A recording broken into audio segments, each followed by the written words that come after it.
Good morning. This is Kathleen. I'm from Good Noodle Yarn Co. I'm the owner and the dyer over here.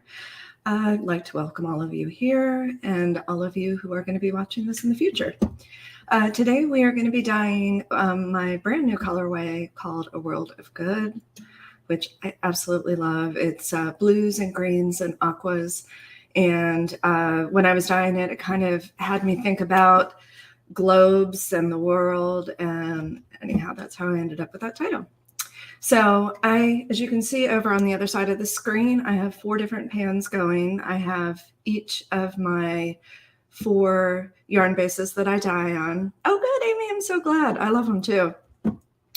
And I have them in the various stages. It's a three-layer progress. They're a 3-layer process, this one is. So you're going to be able to see all of the different layers that I put on. And I also have a skein completed and dried, so you can see what it looks like after it's done. And although I don't have a complete project, I have a pretty close to complete project, so you'll be able to see how it works out. So I'm going to go ahead and put this first layer on. I have my everyday, or my DK everyday base right here. The first layer is it's a color that I mixed myself. It's kind of a green and an aqua combination. It's probably a little bit more on the green side than the blue side, but anyway, it's very pretty. So let me show you how that goes.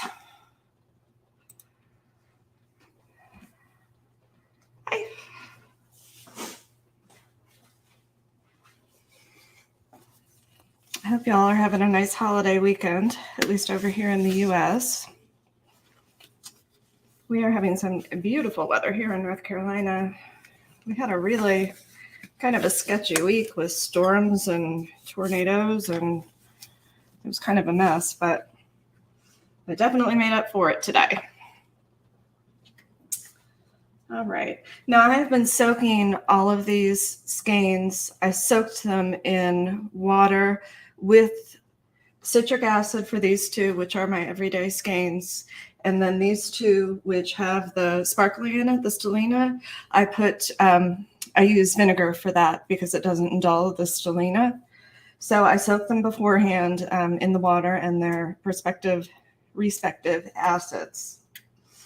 And then I kind of pile them all up in here and just go for it with the first layer.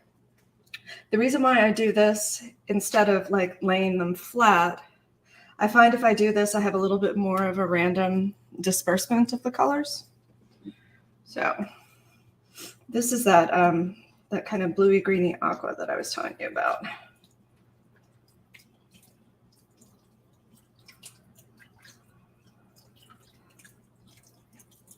Generally speaking, my goal with the first layer is just to kind of get some color everywhere.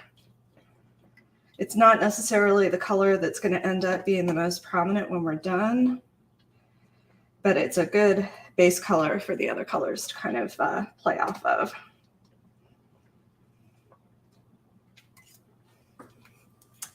And when I do each of my layers, I usually end up, kind of depending on the color, it can kind of give or take 5 minutes here and there, but I like to let the layers sit for about 15 minutes before I put the next layer on, just so that this has a chance to completely set. And then when I put the other color on, it'll still blend somewhat with that color. So you kind of get the differentiation that way, but it doesn't completely like mix and overtake with that color, if that makes sense.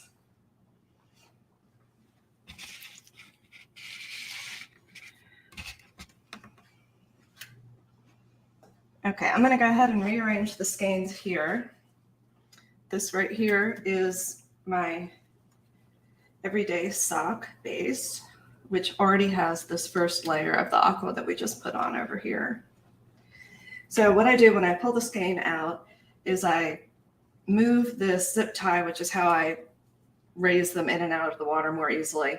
I kind of slide that over about 1/4 of the way so that now when it comes up like this, it's a different portion of the skein that is going in first.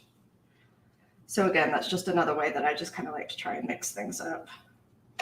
And then when I'm setting it back down, I like to put kind of the white part that hasn't been dyed yet, have that more up towards the top. I'm dyeing over on my stovetop today, so I don't have quite as much room to be able to manipulate this, but it'll work. Okay, the second layer that I'm going to put on is a really pretty blue color, and this is probably the most dominant, or the most,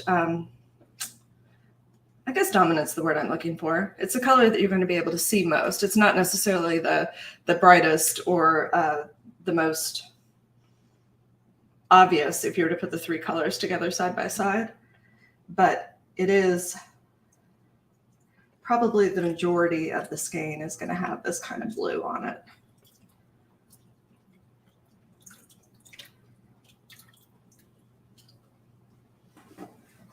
Put a little bit more water in this and kind of dilute the last bit of this.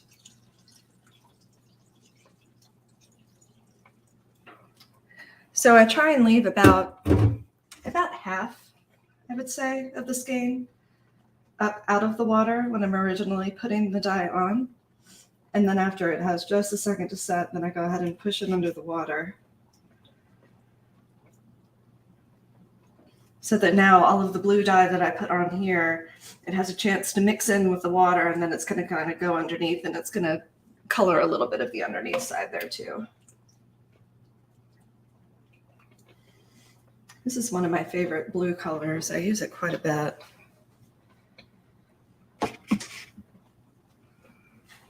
Okay, and this is the last layer that I'm going to do right here. It is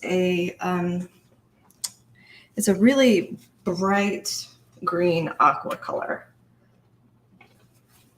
I've taken a little bit of this bright green color that I'm about to put in, and I mixed it with the aqua color to come up with this one.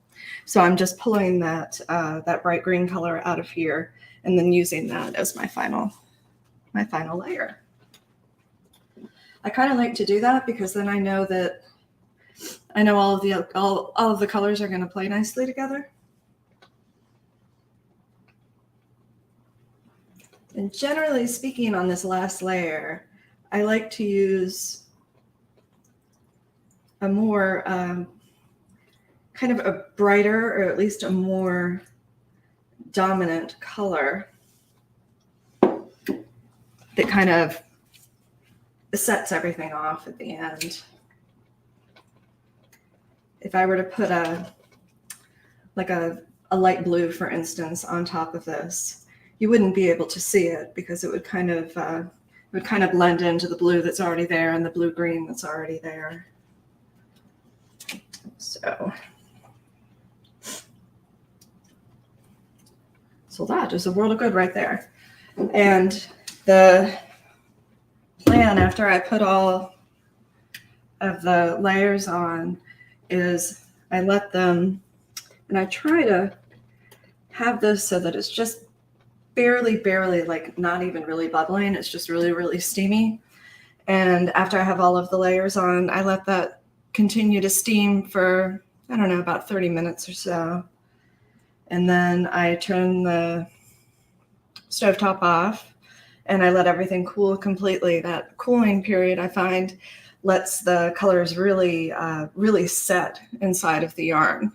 Kind of the slow heating and then the slow cooling is what I find is really the most helpful if you're having any problems with your dye running or anything like that when you're done.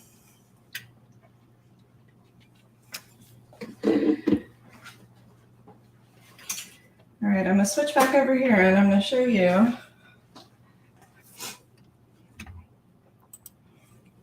hello, it's me again. This is the yarn after it's finished. Again, I'm going to kind of, there, that looks a little bit better there. You can see the blue, that dark blue, and then over here, this is kind of that light aqua green color that we started out with. And then over, say, more on this side.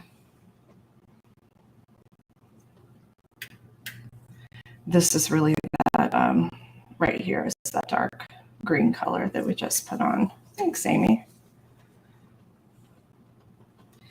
You know, I don't know what, you know, we're not, I do a yarn club every month, which I kind of use a different children's book inspiration. So every month I'm designing a new color, you know, specifically for the yarn club. And since it's exclusive, not everybody can get it, obviously. So I really wanted to put a new color out, and I'm going to hope to be doing that every month.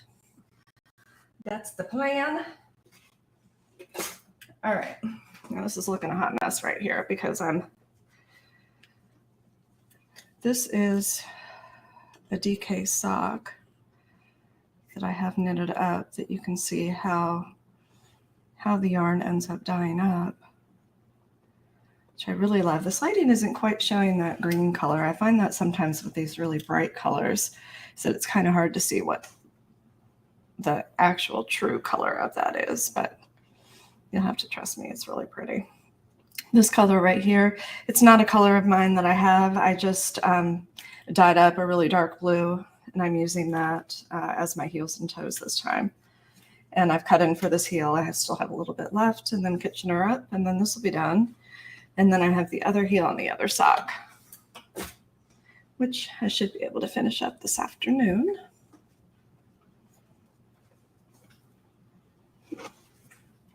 All right, it looks like everything goes simmering really well over here.